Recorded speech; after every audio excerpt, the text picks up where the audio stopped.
Hello दोस्तों, 10 minute show में मैं फिर से आपका स्वागत करता हूँ।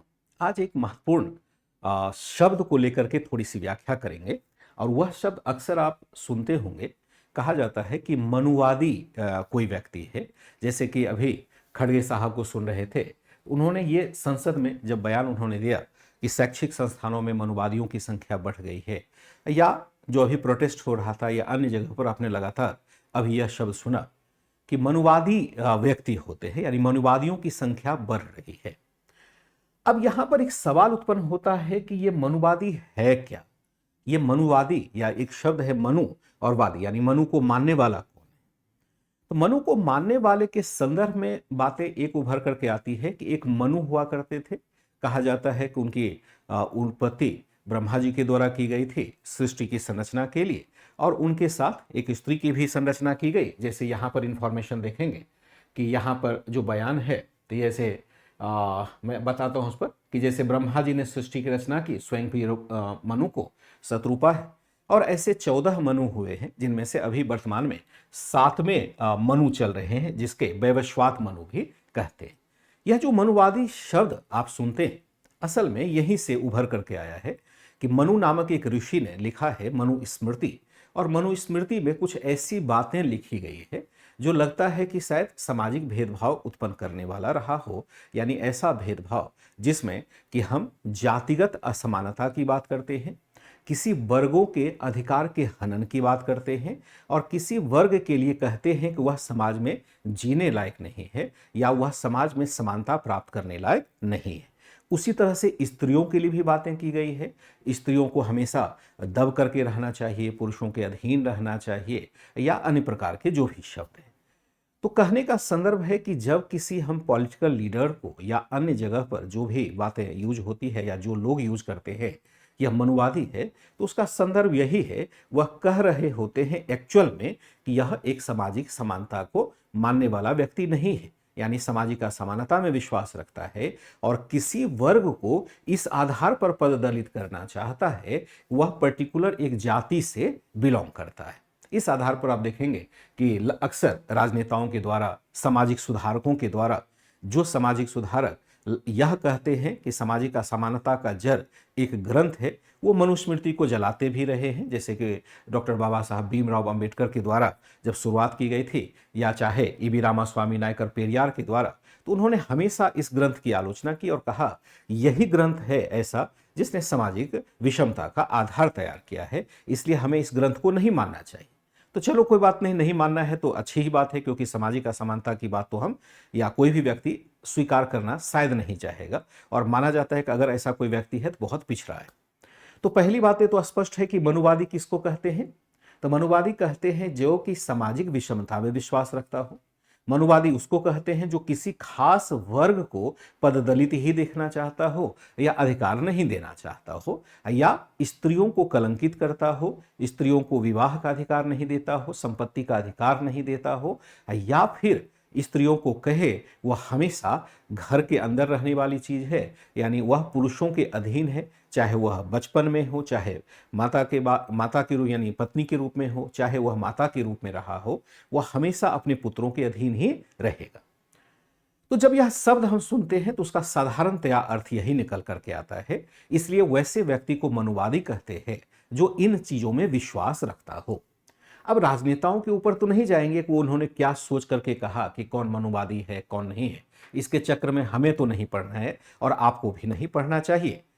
लेकिन यह भी सत्य है कि जो ग्रंथ या जिस ग्रंथ का रेफरेंस दिया जा रहा है, इस ग्रंथ का, ये बहुत पहले लिखा गया था, लगभग 3000 ईयर पहले लिखा गया था, और उस समय के सामाजिक स्थिति को देखते हुए शायद लिखा गया होगा।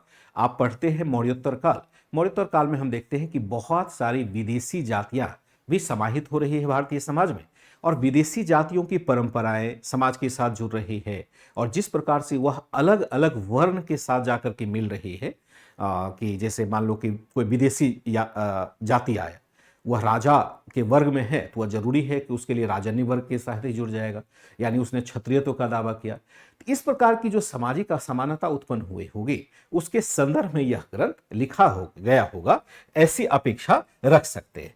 लेकिन समस्या ये आ जाती है कि जब ऐसे ही ग्रंथ का हम वर्तमान में अध्ययन करने लग जाते हैं और वर्तमान सोच के साथ जब ग्रंथ को हम मिला देते हैं, उस ग्रंथ में कहा गया है इसलिए सामाजिक असमानता है, तो थोड़ा सा सरलीकृत व्याख्या करना हो जाएगा। इसमें यह नहीं कहा जा सकता है कि सामाजिक असमानता केवल एक ग्रंथ के आधार पर आगे बढ़ी है, क्योंकि हो सकता है किसी ने वह ग्रंथ पढ़ा ही नहीं हो। और मैं 99% श्योर हूं कि ना तो मैं तो अपने बारे में श्योर हूं 100% कि मैंने तो गंभीरता से नहीं पढ़ा, यानी सारे श्लोकों को नहीं पढ़ा है। और मैं आपके बारे में भी श्योर हूं, या जो दर्शक हैं उनके बारे में भी श्योर हूं, उन्होंने इस ग्रंथ को नहीं पढ़ा है। क्योंकि इस ग्रंथ को पढ़ते हैं तो इसमें थोड़ा कॉन्ट्राडिक्टरी बातें हमें दिखाई देती है। अगर मैं दिखाऊं तो यहां पर कहीं पर आपको दिखाई देगा कि यत्र नार्यस्तु पूजन्ते रमन्ते तत्र देवता वाली बात लिखी गई है, और कहीं कहा गया है कि स्त्री को हमेशा रहना चाहिए किसके शासन में, पुरुषों के शासन में रहना चाहिए। कहीं पर कुछ और कहीं पर कुछ आपको दिखाई देगा। जैसे मैं एक दो स्लाइड आपको दिखाता हूं, देखो आप उससे देखोगे कि कितना अधिक कंट्राडिक्टरी बातें कही गई है।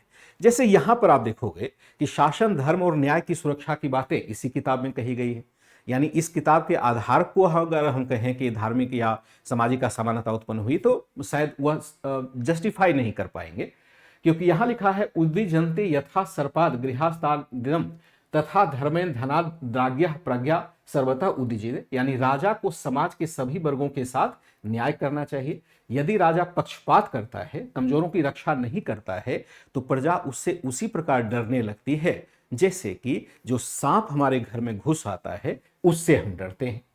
कहीं यह भी कहा गया है कि सोचयंती जामियो यत्र विनश्यन्त्य, यानी जहां पर नारी की दुखी होती है उस घर में कभी भी सुख का वास नहीं होता है।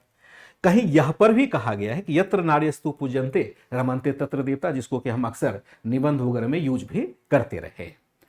लेकिन समस्या कहां खड़ी होती है, अच्छा ये भी कहा गया है ना तेन वृद्धो भवति ये ना से पलिता हिंसिर युवाप्यामन। देखो इसका मतलब है कि यदि कोई शूद्र, इसका मतलब क्या हुआ, इसका मतलब हुआ कि केवल बाल सफेद हो जाने या आयु बढ़ने से कोई श्रेष्ठ नहीं हो जाता। अगर कोई ज्ञानी बच्चा भी है तो उसका भी हमें ध्यान में रखना चाहिए।